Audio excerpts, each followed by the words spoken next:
Donc nous commençons à l'heure, comme d'habitude, notre 9e café actualité. Vous voyez à côté de moi Antoine de Crémier, que je salue, que je remercie, qui va vous parler ce soir. C'était Alain qui était avec moi il y a 15 jours. Antoine qui reviendra pour notre prochain café politique, parce que le sujet qu'il a choisi est tellement immense, tellement fondamental, qu'il n'aura pas trop de 2 cafés, et probablement même que l'an prochain, il reviendra, il sera encore parmi nous, ça sera un grand plaisir. Donc, merci d'être venu. Bonsoir, le bonjour ou le bonsoir habituel à celles et ceux qui se connecteront bientôt grâce à la vidéo de Paul, qui ne veut pas que je le remercie, mais je la remercie quand même. Vous savez que l'originalité de ce café, c'est qu'il est enregistré, et que donc nous avons actuellement une augmentation des connexions sur Vimeo. Et les cafés politiques, qui étaient jusqu'à présent visionnés, enfin téléchargés plutôt, par environ 1 millier de personnes, sont passés à environ 1500 téléchargements chacun. Donc Antoine, bienvenue au club des intervenants dans le café actualité enregistré, et on verra la quantité de téléchargements que la qualité et la justesse de ton intervention ne manqueront pas de susciter. Alors, nos prochains rendez-vous, vous savez que l'année se termine, on n'avait pas de café politique l'an passé, c'est le 9e, il y en a encore 2, avec Antoine toujours le 21 mai. Vous savez que maintenant on reste au samedi et on restera au samedi l'année prochaine. Donc Antoine reviendra le samedi 21 mai. Et le dernier, ça sera 15 jours après, Annie Laurent, qui nous parlera d'un sujet d'actualité, le monde arabo-musulman brûle-t-il. Donc vous pourriez penser que ça fait peut-être un petit peu loin, 21 mai, 4 juin, mais vous savez, j'en dirai juste un petit mot, avant de donner la parole à Antoine, que nous aurons au préalable notre rendez-vous du 7 mai pour Jeanne d'Arc, qui va marquer la première étape, le début d'une refondation, d'une réinvention de la fête de Jeanne d'Arc. Comme on avait fait Louis XVI, qui se traînait un peu il y a quelques années, Louis XVI maintenant le 21 janvier, c'est l'acte fondateur des totalitarismes modernes. Eh bien, nous avons décidé, Jean a une très bonne idée, dorénavant, pour redonner vie à cette fête de Jeanne d'Arc qui se languissait un peu. On gardera toutes les choses traditionnelles, le dépôt de gerbes aux réformés, où il y a la seule statue de Jeanne d'Arc de Marseille. Mais après, il y aura une petite réunion politique, un apéritif dînatoire qui vous réunira. Et Hilaire de Crémier nous parlera de la légitimité. C'est le thème que Jean a imaginé et il est très bon. Donc de même que le 21 janvier, on met l'accent sur l'acte fondateur des totalitarismes modernes, de même dorénavant, pour la fête de Jeanne d'Arc, nous parlerons de la légitimité, effectivement, aujourd'hui. Quelle apparence y a-t-il que les institutions actuelles du pays légal aient, ne serait-ce même qu'un semblant de légitimité, on le voit bien. Alors, nous sommes loin de Jeanne d'Arc et en réalité, nous en sommes tout près. Vous savez que le rôle de Jeanne d'Arc a été de redonner confiance au dauphin, de lui redonner confiance en lui-même, en sa propre légitimité, et de remontrer justement à la France le chemin de cette légitimité politique. Donc, voilà, ça sera le prochain rendez-vous avant nos 2 cafés. Un tout petit mot, puisque je vous parlais de ces téléchargements sur Vimeo. Il y a 15 jours avec Alain, on avait fait un petit point, et là, je ne prends qu'un exemple, on fera un point plus tard, plus complet. On parlait de la fameuse vidéo de Pierre Boutan, que nous avons mise comme une bouteille à la mer sur le blog. Eh bien, cette vidéo qui était à 11 000 était en train de passer à l'époque où Alain est venu à 12 000. Eh bien, la semaine dernière, elle était marquée à 13K. 13K, ça veut dire 13 kilos. Pour Vimeo, les statistiques, elles sont en anglais, donc ça fait 13 000. Donc la semaine dernière, vous voyez qu'en une semaine, alors là aujourd'hui on n'a pas eu le temps de regarder, on était pris par l'organisation de ce café, elle sera peut-être à 14 000, je ne sais pas, mais c'est vrai que maintenant que ça semble lancé sur Vimeo, peut-être que probablement ça vit de soi-même et que de nouvelles personnes vont découvrir Pierre Boutan, et je crois que là on peut être content, on peut être fier de nous, on a fait quelque chose de bien. Modestement, à notre place, bien sûr. On ne prétend pas avoir fait plus que ce qu'on a fait, mais bon, il semble que là, quand même, ça soit quelque chose d'utile.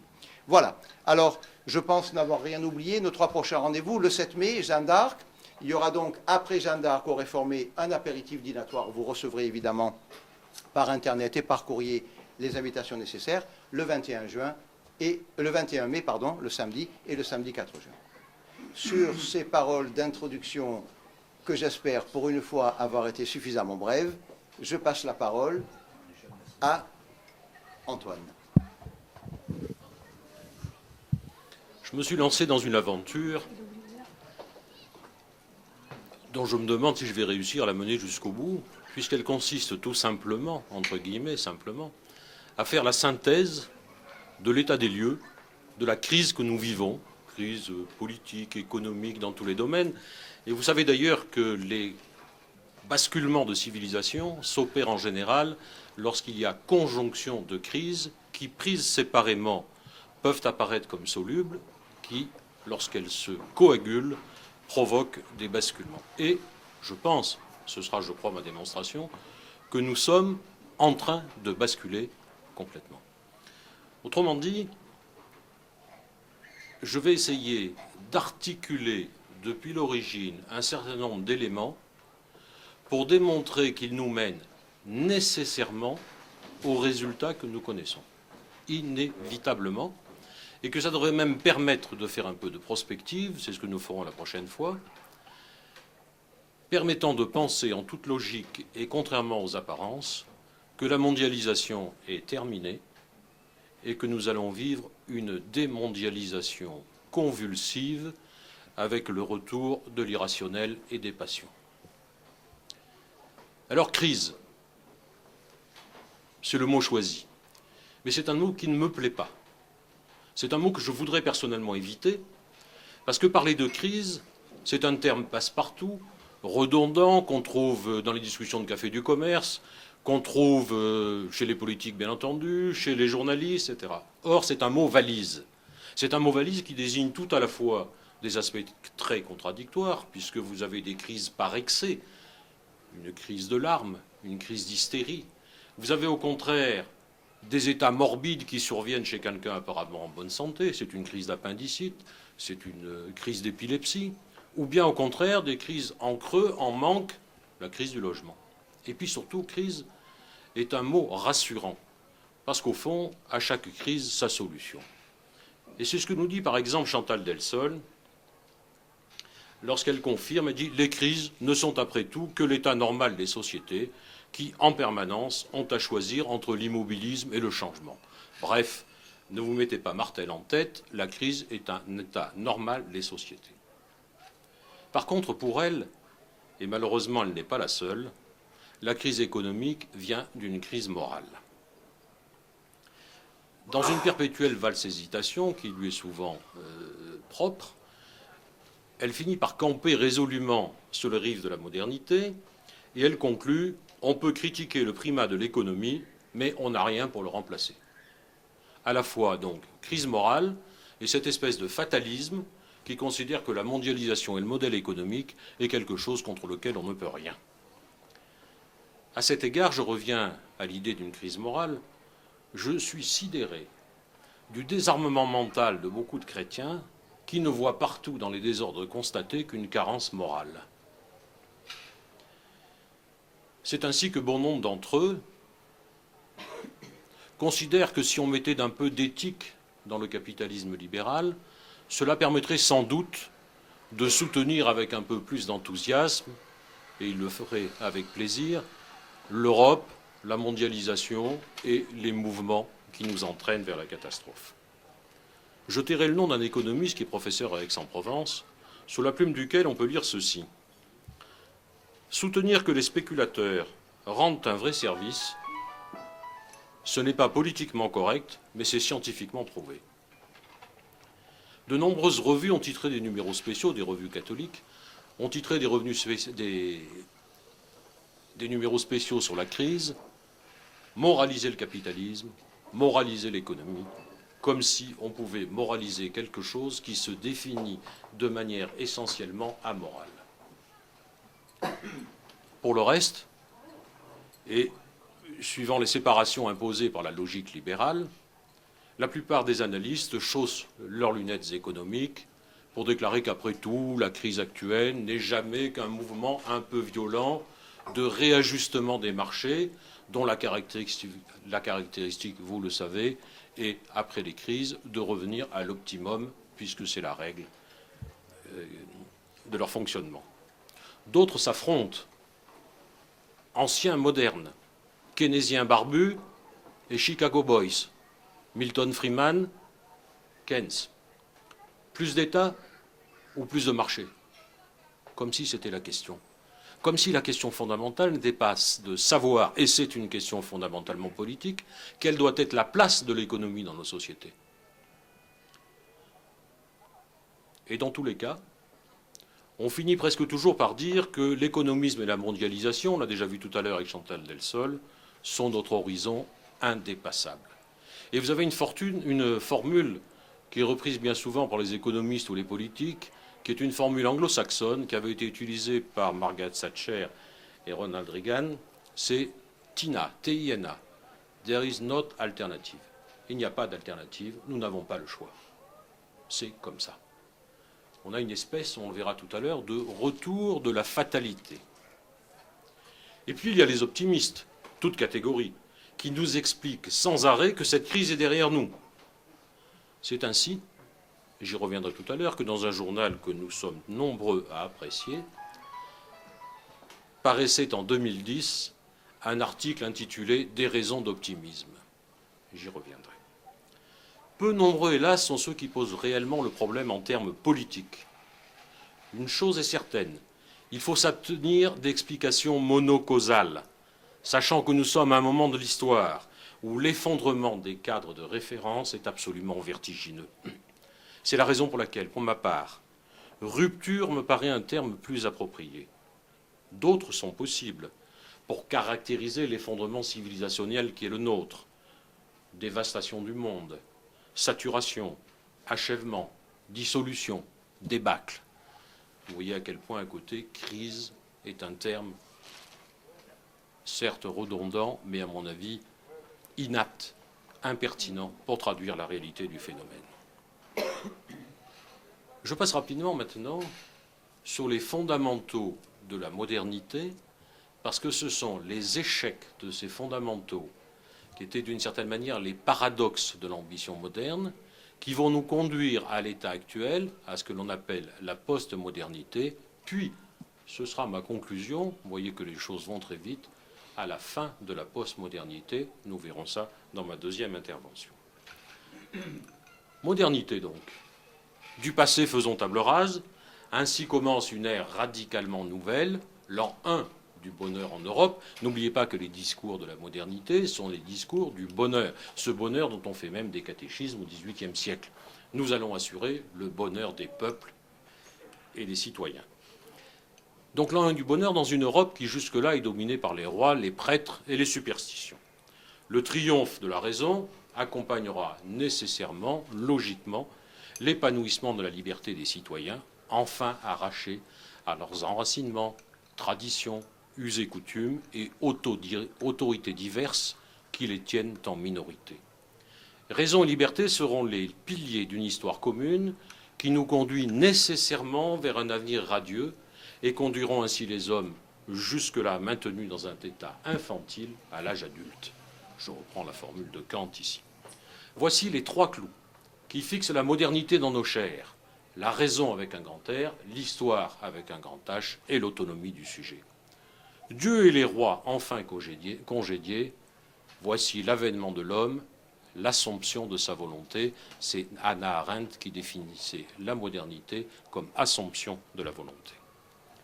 Mais la route est longue et difficile pour nettoyer les traces du divin. Et il y a ici et là des résistances. Il faudra des siècles pour parvenir à détruire les legs, les traditions tenaces, les us et coutumes. Le vieil homme résiste. Il va donc falloir, puisque la promesse des lendemains qui chantent tarde à se concrétiser, vous le savez, forger l'homme nouveau et ouvrir la porte des camps et des asiles. Après l'horreur, nous voilà hébétés. Le monde que nous avions voulu s'avère inhabitable. La grande promesse des Lumières cède la place à l'anomie partout installée. Adieu raison. Successivement trompés par Dieu et la raison, l'un et l'autre fauteurs de guerre, nous voilà entrés dans la clairière désenchantée de la post-modernité. À la suite d'Habermas, nous reprenons l'antienne. Ni Dieu ni maître. Enfin libre, débarrassés du besoin d'avoir des principes. Libres, mais seuls, déliés de nos pères, car la solitude est au bout de cette postmodernité. Dans notre société dépressive, enfermée dans le présent, reviennent la fatalité et la barbarie.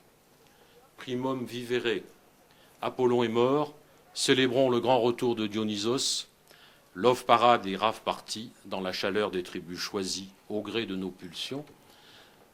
Vous savez qu'un sociologue qui s'appelle Michel Maffezoli, que j'appelle sociologue jubilatoire, s'est fait le chantre justement de cette nouvelle postmodernité dont il dit qu'elle est une revanche de la vie contre une période moderne jugée trop classique, pesante et lourde.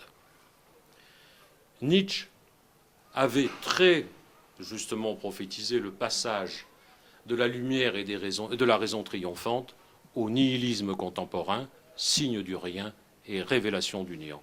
Nous y sommes. Nul réel au-delà du réel, nulle profondeur éclairant les apparences, nulle caverne platonicienne. Nous sommes enfin sortis de la violence métaphysique et à la fin de l'évolutionnisme optimiste, comme le dit Michel Henry, le legs de l'humanité a volé en éclats. Mais ne regrettez rien, car le nihilisme est le dernier mot de la sagesse, le renoncement nécessaire et apaisant, le baume miracle. Voici la bonne nouvelle que nous annonce Gianni Vattimo, chantre de la pensée faible. Le nihilisme se transforme chez lui en éthique. Tout ancrage ontologique nous étant désormais interdit, il faut achever ce nihilisme et même en faire l'apologie, acceptant joyeusement et résolument de le transformer en nihilisme actif, ce nihilisme devenant, dit-il, la force de vivre dans un monde où il n'y a plus de fondement, ni sur le plan métaphysique, ni sur le plan des autorités politiques. Derrida le rejoindra. La clôture métaphysique traditionnelle, la négation de l'être éternel, entraîne la négation de Dieu et la mort de l'homme. Mais cette dissolution ne semble pas cependant un prix trop élevé pour être enfin débarrassé des valeurs traditionnelles, la vérité et le bien. Voilà où nous en sommes. Postmodernité, donc. Le terme en agace quelques-uns. Surtout ceux qui auraient l'impression, en adaptant le terme, le concept, que d'une certaine manière, il quitte la rive des Lumières et abandonne les promesses qui ont été faites par la modernité. Alors, c'est la raison pour laquelle on préfère adopter des espèces de néologismes, modernité seconde, modernité tardive, surmodernité, haute modernité, hypermodernité, tout cela pour tenter de préserver les valeurs qui s'élaborèrent en Europe au XVIIIe siècle. Quelle que soit la manière de baptiser notre époque, elle résulte bel et bien d'une métamorphose de la modernité. Et ne nous y trompons pas. Si durant cette modernité, la société et ses fondamentaux politiques et sociétaux, pour jargonner modernes, semblent tenir, il ne faut pas se leurrer. C'est parce que la centrifugeuse individualiste fut très longue à produire ses effets, car elle était confrontée à une société constituée en amont par des siècles de tradition chrétienne, formée d'hommes pénétrés de principes communs, que les grands événements rassemblaient dans des unions sacrées. Pour le reste, et on y arrive, l'échec était inscrit dans la substance même de cette modernité, dont, suivant Alain Touraine, l'idéologie est peu convaincante quand elle cherche à se donner un contenu positif, tandis qu'elle est forte quand elle reste critique. Elle anime les luttes contre les sociétés traditionnelles plutôt qu'elle n'éclaire les mécanismes de fonctionnement d'une société nouvelle. Force de dissolution de l'ordre ancien plutôt que de construction d'un ordre nouveau, comme c'est bien vu. La métamorphose de la modernité débouche, et je tiens absolument à cet aspect des choses, sur un monde nouveau, totalement inconnu, qui veut tout à la fois nous faire sortir de notre condition historique, de notre condition politique et tout simplement de notre condition humaine. C'est à la fois l'échec et la réussite de la modernité. Comme le dit très bien Claude Lefort, en ce qui concerne les objectifs contradictoires de la modernité, la déliaison, c'est-à-dire l'arrachement aux traditions, etc., a été réussie, c'est l'autonomie du sujet. Par contre, la liaison qui devait s'effectuer sous l'empire de la raison a été ratée. Déliaison réussie, liaison ratée, c'est une très bonne définition de la modernité. Difficile pour moi de comprendre quoi que ce soit à notre époque si l'on refuse de comprendre son absolue nouveauté dans l'histoire des hommes et des civilisations. C'est, malgré une conclusion très décevante, ce qu'annonçait déjà Jean-Claude Guibaud dans son livre « Le goût de l'avenir ». Sans le savoir, disait-il, nous sommes déjà entrés dans un monde nouveau. Nous avons du mal à penser véritablement la prodigieuse mutation anthropologique et historique dont nous sommes les témoins inquiets. Nous nous sentons de moins en moins capables d'agir sur le cours des choses. On ne mesure pas suffisamment la rupture qui s'est produite lors du passage, il est vrai, non sanglant et sans marqueur événementiel particulier de la modernité à la postmodernité. Du coup, nous raisonnons trop souvent à contretemps et de manière anachronique. Nous continuons à faire comme si la modernité est morte et nous refusons trop souvent de signer sans faire part de décès. J'en veux pour preuve, et je reviens à l'article incriminé tout à l'heure, à cet article des raisons d'optimisme, dans une revue qui nous est chère. Des raisons d'optimisme parce qu'on va sortir de la crise économique. Cela veut-il dire que la sortie effective de la crise est à accueillir comme une bonne nouvelle? Quel aveuglement! Comme si la reprise de la marche vers le meilleur des mondes devait nous faire tressaillir de joie. Ah, je vois le reproche. Vous faites la politique du pire et c'est la pire des politiques. Cet alibi de tous les conservatismes est sans doute vrai dans son principe. Mais il faut aujourd'hui considérer absolument que le pire, c'est la continuité, ce qui, d'une certaine manière, renverse la proposition. Il faut donc nettoyer, me semble-t-il, nos cerveaux et prendre la mesure du réel. Pour vous montrer la bascule entre modernité et modernité, j'ai pris quelques exemples, bien entendu, ça pourrait être beaucoup plus exhaustif, de changements de vocabulaire qui correspondent à un changement d'époque. De manière générale, modernité, philosophie. Postmodernité, sociologie. Modernité, assomption de la volonté. Postmodernité, terrorisme de l'inéluctable, retour de la fatalité. Modernité, primat du devenir et de l'avenir. Postmodernité, instant présent. Modernité, historicisme. Postmodernité, fin de l'histoire. Société pour la modernité, agrégat d'individus pour la postmodernité. Sécularisation, transfert, l'ère des grands récits pour la modernité.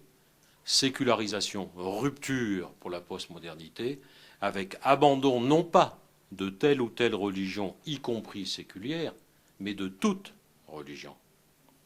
Idéologie, pragmatisme, utilitarisme. Unité, pluralisme. En économie, finance au service de l'économie, économie au service de la finance. Protectionnisme et politique industrielle, dérégulation, ouverture des frontières, délocalisation. Capitalisme d'entrepreneur, capitalisme d'actionnaire. Logique patrimoniale de long terme, logique de court terme et d'accumulation de cash. Satisfaction des besoins, satisfaction des désirs, c'est la définition même de la société de consommation. En politique, le politique. Souci du bien commun, la politique. État-république pendant la modernité, société civile pendant la postmodernité. Gouvernement, gouvernance. En éducation, enseignement, accompagnement. Maîtrise de soi, écoute de soi. Tous ces éléments. Et on peut en rajouter des listes impressionnantes, traduisent une mutation fondamentale. Nous avons basculé dans un monde nouveau. Et l'économique, j'y viens. L'économie, c'est la bouée de sauvetage. La science des sciences.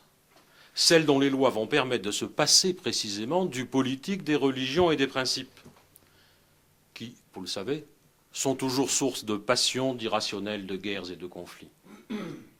Les doctrines économiques libérales, nées dans les brumes d'Écosse, vont émanciper peu à peu l'économie de la politique, de la religion, de la morale, la constituant comme science totalement autonome et consacrant sa domination exclusive.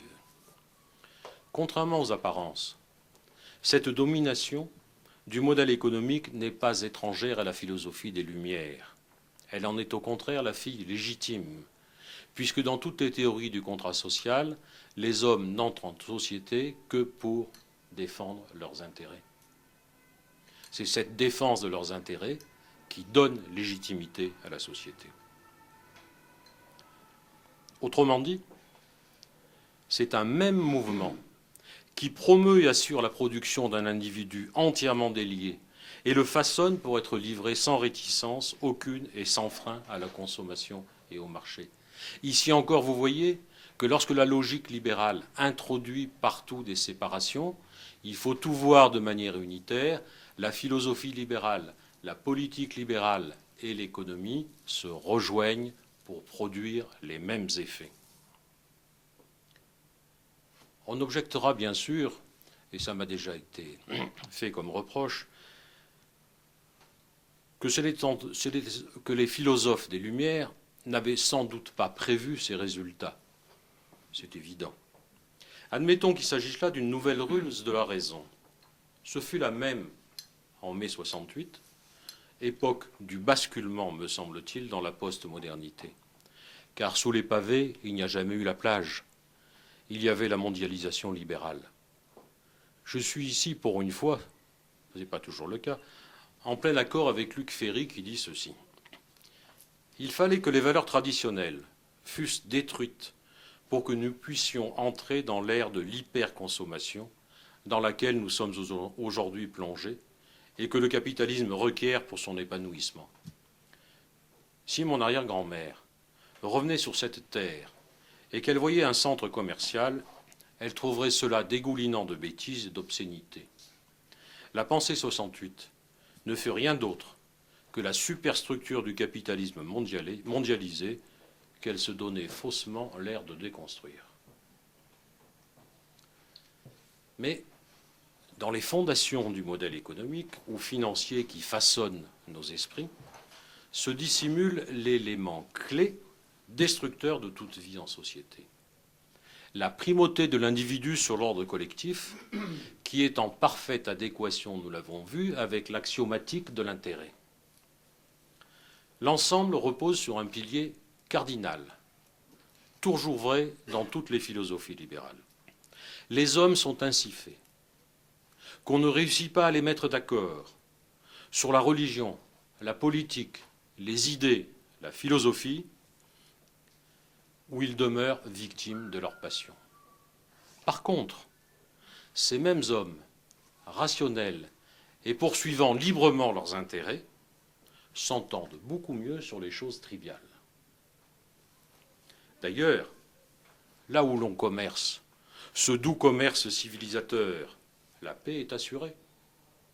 Le principe d'utilité ou d'intérêt, comme principe normatif suprême, le seul possible, naturel, évident, qui doit être étendu à toute la terre pour assurer la paix perpétuelle, voilà la nouvelle clé universelle, mot de l'énigme humaine enfin résolue.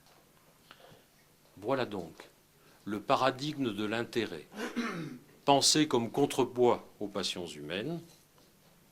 Voilà l'utilité, cette morale d'épicier, déguisée en civilisation, en forme même de nos sociétés, je n'ose pas dire âme de nos sociétés.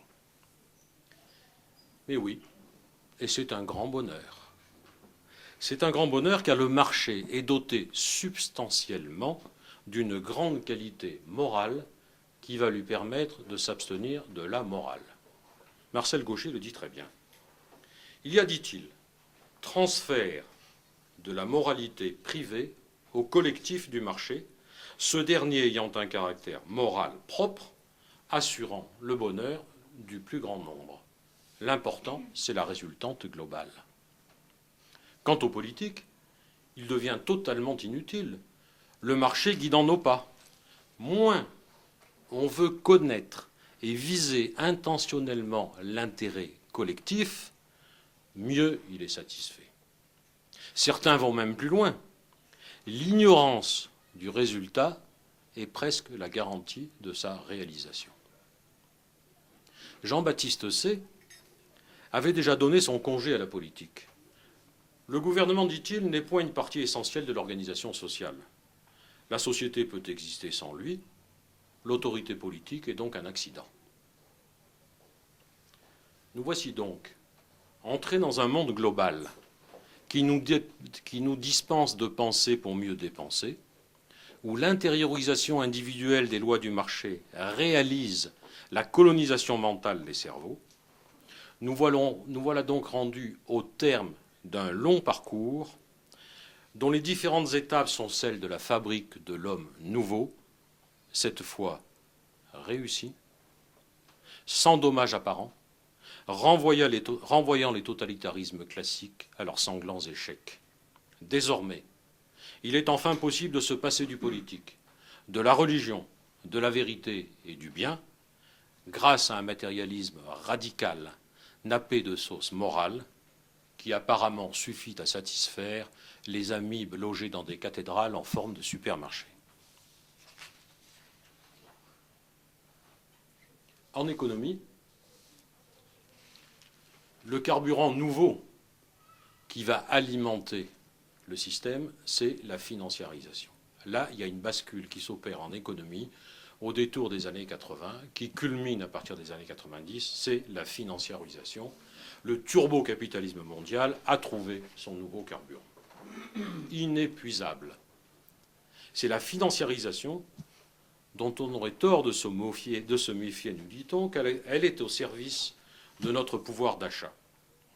C'est du moins ce qu'affirme Aurélien Véron, Alternative libérale, pour lequel les nouvelles règles de cet univers globalisé sont positives.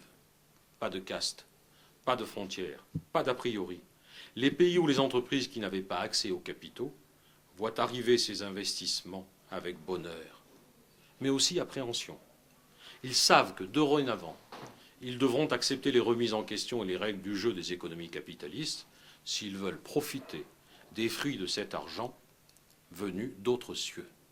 Bref, une financiarisation heureuse qui profite à tous.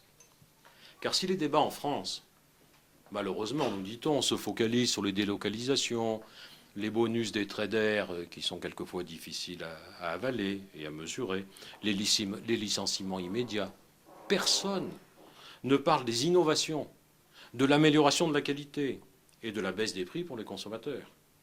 En Asie, en Europe, en Amérique, les effets de cette financiarisation sont indéniables et sont tous positifs, nous dit-on.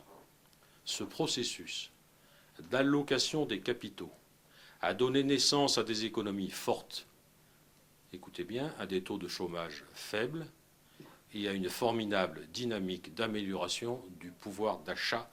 Alléluia, ça date de 2006. Financiarisation. Difficile d'en donner une définition simple et suffisamment complète pour permettre d'appréhender le phénomène. C'est, retenons-le, la grande transformation qui affecte le capitalisme. L'essentiel est de retenir qu'il s'agit là d'un nouveau paradigme dont le fondement est d'être une mentalité, c'est-à-dire du domaine de la psychologie sociale, venant coloniser notre imaginaire. Pour les économistes, qui sont en général exempts de toute préoccupation métaphysique, c'est, vous le savez, parce qu'elle est amorale que l'économie est efficace. Donc, la définition pour eux et pour beaucoup d'entre eux est simple. La financiarisation ne serait après tout qu'un simple saut qualitatif et quantitatif. Toutefois, et regardez de plus près, les définitions données par les économistes sont assez révélatrices. J'en ai relevé quelques-unes. Tendance à faire des marchés des dispositifs d'évaluation et d'échange de tous les actifs. Les marchés deviennent ainsi les évaluateurs directs ou indirects de toutes les valeurs, bien au-delà de celles que l'on avait d'habitude de qualifier d'économiques. Autre définition. Au sens étroit, désigne le fait que la valorisation des entreprises se ferait au seul vu de leurs résultats financiers à court terme. Au sens large, mise en œuvre d'un système d'évaluation permanente des entreprises et des actifs par les marchés. La financiarisation marque ainsi non seulement l'autonomisation achevée de la sphère économique, mais une tendance de plus en plus nette à l'absorption de toutes les autres sphères qui lui échappaient jusque-là. Les causes de la financiarisation, elles sont multiples. mais convergentes, exposées dans de nombreux ouvrages. Mais la première d'entre elles n'est pas d'ordre économique, elle est anthropologique et politique. L'idéologie libérale a fait son œuvre. Les cerveaux ont été nettoyés de tout ce qui pouvait faire obstacle à l'extension infinie de la sphère marchande. Il n'y a désormais plus de limite mentale au développement de l'économique. Alors les causes. La dérégulation des économies et de la finance, d'abord. Et ça, ce sont des décisions politiques. Ce ne sont pas des décisions de marché, ce sont les politiques qui ont décidé d'accompagner les marchés, qui ont dérégulé à tout va. Dérégulation de l'économie et de la finance liée à la déterritorialisation et à l'effacement du politique. Cette dérégulation qui a libéré les flux de capitaux s'est accompagnée, vous le savez, d'une révolution anti-keynésienne, on le voit avec la BCE, monétarisme étroit, priorité à la lutte contre l'inflation, effacement des puissances publiques. La disparition du bloc communiste a été un élément considérable, puisque jusque-là, le bloc communiste était, peut-on dire, laissé à la marge du marché mondial. Son intégration permet désormais l'accès de tous les peuples au réseau du marché mondial. Le développement exponentiel des technologies de l'information et de la communication a joué un rôle considérable. Parce que c'est ce développement qui permet en particulier à des investisseurs nomades de comparer de manière immédiate la rentabilité de leurs capitaux et de réaliser des investissements sans limite spatio-temporelle à la nanoseconde. Vous avez des systèmes informatiques qui travaillent à la nanoseconde sur des décisions d'investissement. Ce qui explique quelquefois, si vous voulez, des basculements de capitaux et des retours en 1 heure, 2 heures, sur lesquels on fait gratte le bénéfice qu'il y avait à gratter. Le vieillissement de la population et l'allongement de la durée de vie qui alimentent les fonds de pension. Actionnaires et futurs retraités, n'ayant comme unique optique que celle de maximiser les rendements de leur épargne, ces fonds de pension anglo-saxons, d'une manière générale, sont donc par nature prédateurs, exigeant des taux de rentabilité extrêmement élevés. C'est donc là encore très logiquement la vision à court terme qui l'emporte, ces fonds étant par nature spéculatifs, c'est ceux que l'on baptise en général d'hedge funds. Le développement du crédit. Du berceau à la tombe, si vous lisez la littérature bancaire, vous trouverez dans les journaux de la Caisse d'épargne, par exemple, toutes les astuces données aux commerciaux pour la bancarisation des nouveau-nés.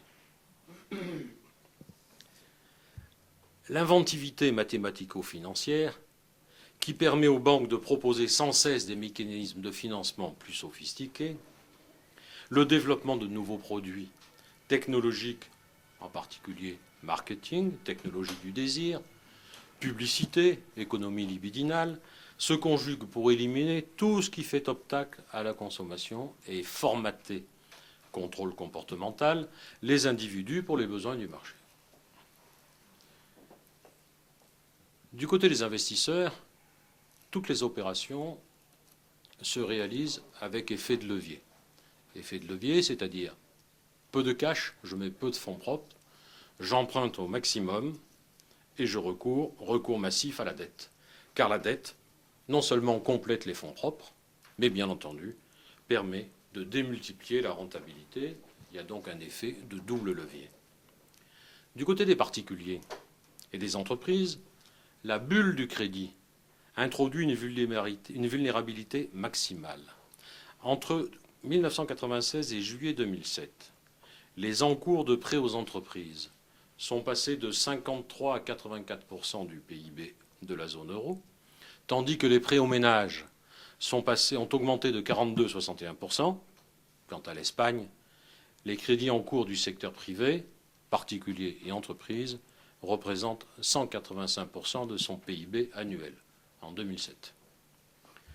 Du côté français, le marché immobilier a été soutenu et sans aucun doute dynamisé, croissance quantitative et prix, par des systèmes de financement et des distributions hasardeuses des crédits, avec des quotités d'emprunt qui dépassaient souvent le prix d'acquisition, des allongements de durée d'emprunt qui allaient jusqu'à 40 ans. En Espagne, la CaixaBank allait jusqu'à 50 ans.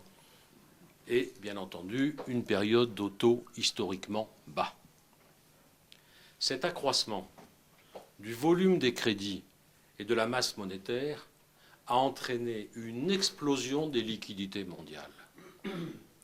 Et c'est ce qui fait, vous le savez, que dans le marché mondial, les transactions financières sont 50 fois supérieures aux transactions portant sur des biens réels. L'économie et la finance se sont détachées, nous le verrons par la suite. La finance ne sert plus à financer l'économie, bien au contraire, c'est l'argent pour faire de l'argent, du cash.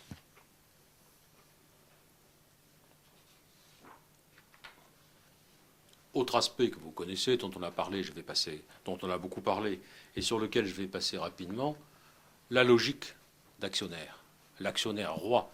Je vous disais tout à l'heure, capitalisme d'entrepreneur dans la période moderne, capitalisme d'actionnaire dans la période postmoderne.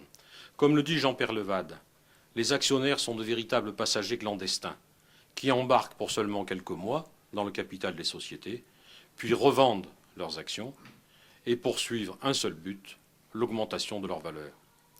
Autrement dit, le fait de produire des profits, ça n'est pas pour les investir dans l'économie, mais tout simplement de les accumuler pour faire d'autres opérations financières. L'entreprise n'est plus qu'une machine à produire du cash. On l'achète, on siphonne, et puis adieu. Tous les moyens sont bons, jusqu'à utiliser, vous le savez, les produits dégagés pour acheter ses propres actions et faire monter le cours. Les marchés fonctionnent à l'envers. Les bourses ont cessé de financer les entreprises pour elles-mêmes pour mieux financer les actionnaires. Pour Jean-Luc Gault, auteur de L'avenir du capitalisme, c'est un livre écrit en 2005, les grands actionnaires ont fait prévaloir de nouvelles exigences au nom du rendement de l'épargne qui leur était confiée. Se refusant à financer le développement économique proprement dit, ils ont réclamé le versement constant de dividendes, puis le rachat par les sociétés de leurs propres actions, opération inverse de celle qui consiste à émettre des actions sur le marché pour financer l'entreprise.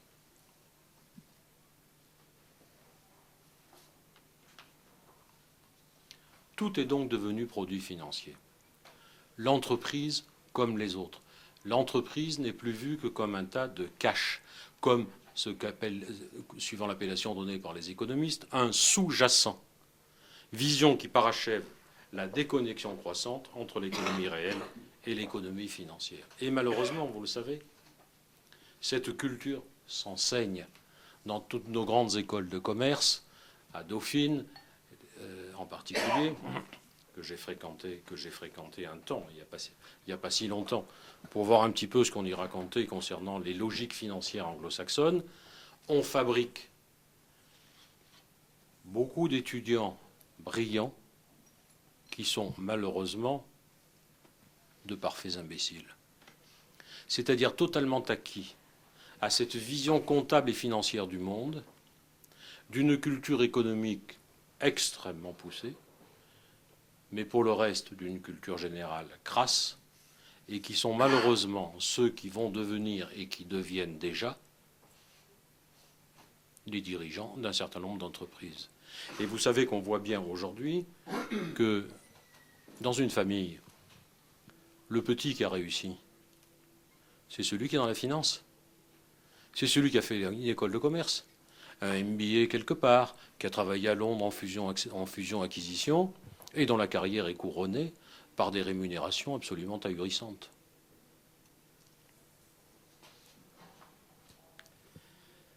Donc, fin 2006, début 2007, l'argent coule à flot. Les robinets du crédit sont grands ouverts, alimentant investisseurs et consommateurs. Tout baigne, euphorie, pas de risque inflationniste, atterrissage en douceur. Et pourtant, une tempête estivale va souffler sur les marchés, irrationnelle, violente, venant révéler la fragilité de la planète financière. La crise financière de l'été 2007 s'éternise, provoquée par la faillite d'un segment de marché, a priori circonscrit et localisé aux États-Unis. Celui du crédit hypothécaire à risque, subprime mortgage, aux États-Unis, elle menace la stabilité financière de toute la planète. Le marché qui regorgeait de liquidités s'est brutalement asséché. Quelle est la mécanique des subprimes, dont on a beaucoup parlé, mais qui n'a pas toujours été bien exposée? C'est assez simple. D'abord, subprime, sous la prime. En immobilier, quand un immeuble est prime, c'est un immeuble de première qualité, qui est bien situé, bien loué avec un bail sécurisé, etc. Le produit parfait pour un investisseur. Subprime, produit à risque. Aux États-Unis, les acquéreurs potentiels, tout citoyen américain, peut consulter sur sa bécane une grille qui est une forme, je dirais, un peu de créditoscope, d'une certaine manière, qui va dire s'il est prime ou subprime. Il le sait. 25% des citoyens américains sont classés subprime. Et pourtant, toutes les banques spécialisées en crédit hypothécaire vont leur prêter. Autrement dit, comment se fait-il que la banque, qui sait qu'ils ne pourront pas rembourser, que l'emprunteur qui sait qu'il ne pourra pas payer ses échéances, comment se fait-il qu'ils réussissent à contracter? Quel est le mystère? Eh bien, le mystère s'assoit sur deux choses. La première, c'est l'augmentation constante des prix de l'immobilier pendant la période de l'ordre de 10% par an. Le deuxième phénomène, c'est que les contrats qui sont proposés sont accompagnés d'une clause de recette, R-E-S-E-T, suivant laquelle on vous propose pendant 2 ans, par exemple, un taux extrêmement bas, mettons de 2%, quand les taux immobiliers étaient à 5, 2%. Par contre, on vous dit que 2 ans plus tard, on passera à 5%. Et que 2 ans plus tard, on passera à 8%. C'est-à-dire, ce ne sont pas, au sens vrai du terme, des prêts indexés avec une clause d'indexation précise, ce sont des augmentations de taux contractuels. Donc, j'achète. Je sais que dans 2 ans, je ne pourrai pas payer mon crédit. Mais dans 2 ans, je revends ma maison. Et je recommence l'opération. Donc, tant que le marché immobilier montait, tout le monde était content. Et comme les créances hypothécaires sont, vous savez qu'il y a un marché hypothécaire, il y a un marché de tout. Tout est affaire de marché, y compris, vous le savez, la monnaie, le travail et autres. Donc, marché des crédits hypothécaires. Ces créances sont assurées par des compagnies qui ont pignon sur rue, AIG en particulier, on en reparlera tout à l'heure. Par conséquent, ce sont des créances sûres, elles sont notées 3A. Ce sont des créances bien notées. Et vous allez voir que ça va entraîner toute la mécanique qui va suivre. Et il y avait une formule aux États-Unis qui était les prêts ninja. No income, no job, no asset. C'est-à-dire on prête à des gens qui n'ont pas de revenus, pas d'emploi et pas d'actifs. Les prêts ninja. Voilà. Bon, et après vous allez me dire, qu'est-ce qu'on fait de ces créances hypothécaires? Eh bien, on les transforme en obligations.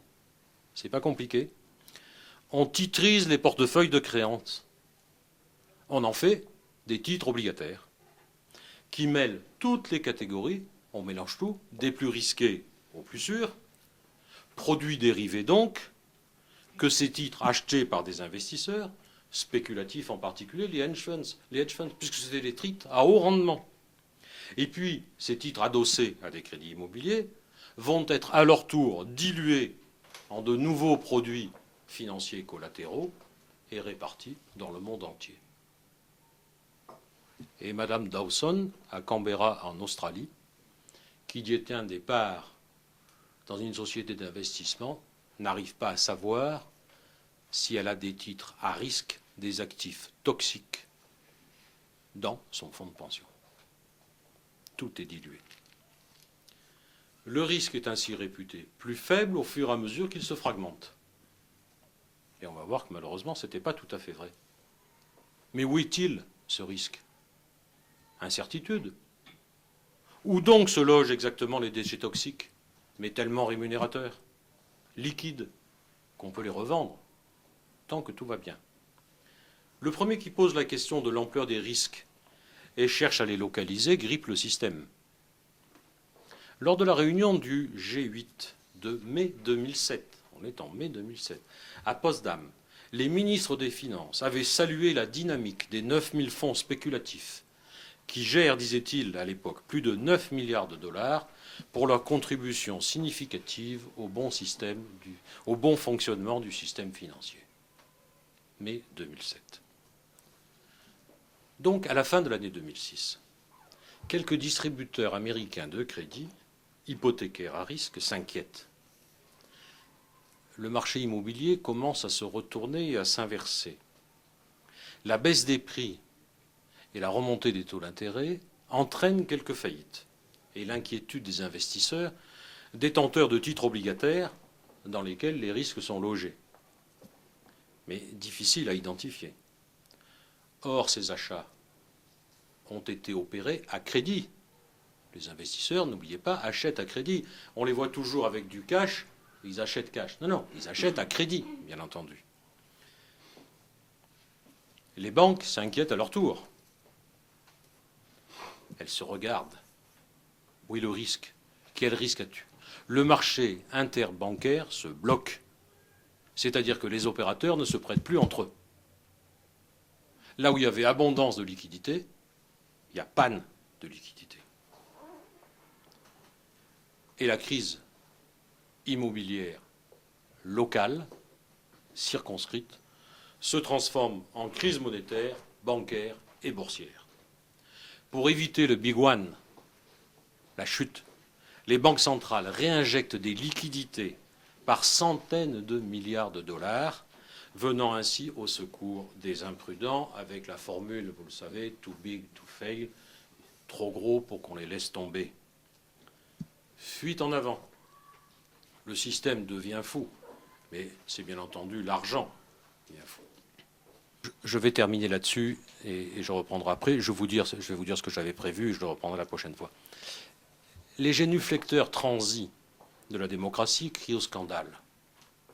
Le capitalisme serait sorti de ses limites, menaçant la démocratie, dont il se refuse à voir qu'elle n'a été en fait que l'accompagnatrice, un temps nécessaire, du mouvement qu'il déplore. La dépolitisation démocratique a contribué à nettoyer les cerveaux, à détruire peu à peu tous les obstacles au déploiement infini, totalitaire du marché. Seule l'apparence est sauve, la procédure démocratique, les élections. La démocratie est désormais inutile. On ne s'en plaindra pas. Laissons les pleureuses à leurs incantations, j'y reviendrai. Alors, comme dans ce film de Pietro Nanni, où un patient, entendant son médecin lui dire « c'est de vous que viendra la solution », répond « alors je suis foutu ». Que faut-il répondre à Jean Perlevade, affirmant inoxydable « il faut soumettre le capitalisme aux valeurs de la démocratie ». Je finis là-dessus. J'avais prévu un peu plus long. Je voulais dresser un peu l'état des lieux avant les 6 étapes qui vont voir les marchés reprendre la main. Les étapes sont les suivantes, je vous les évoque juste et je termine après avec une petite citation. Acte 1. Les banques appellent à l'aide. Septembre 2007, septembre 2008. Acte 2. Les États jouent les pompiers. Septembre 2008, avril 2009. Acte 3. Les politiques veulent mater les marchés. La période des matamores. Avril 2009, juin 2009. Vous vous souvenez, c'est le G20 de Londres du 2 avril 2009 où ils posent, il y a une photo où ils ont l'air très volontaires, etc. Acte 4. Les projets de régulation s'enlisent. Juin-octobre 2009. Acte 5. Les spéculateurs passent à l'offensive. Octobre 2009, 2 mai 2010. Acte 6. Nous y sommes. Les marchés mettent les États à la diète. Car il ne faut pas oublier que ce sont les marchés qui sont les prêteurs et les États les emprunteurs. En conclusion de cette première partie, qu'est-ce qu'on peut dire? Reprenons une formule qui est chère à Hervé Juvin. L'économie ne fait pas société. D'ailleurs, Hubert Hirschman, qui est un fanatique du mondialisme, admet que la satisfaction des égoïsmes possède une force corrosive qui finit par détruire toute espèce de lien social. Mais, dit-il, c'est le prix à payer pour que le commerce établisse des relations pacifiées et garantisse la paix perpétuelle. Ils sont décidément indécrottables. La seule question que l'on puisse poser, et l'on verra, je pense, encore mieux lorsque j'aurai achevé mon propos, à quand la prochaine crise? Puisqu'en réalité, tous les éléments qui ont précédé la crise de 2007-2011 ont été réunis, ils sont aujourd'hui encore plus forts, encore plus puissants, et les politiques encore plus lamentables. Donc, je conclus rapidement. Nous verrons la prochaine fois ce qu'on peut en dire. À quand la prochaine crise? Sachant que je pense, je vous ai parlé au fond, une espèce de grande fresque historique, tradition, modernité, post-modernité. Nous allons vivre la fin de la post-modernité et la démondialisation avec le retour désordonné, bien entendu, des protectionnismes.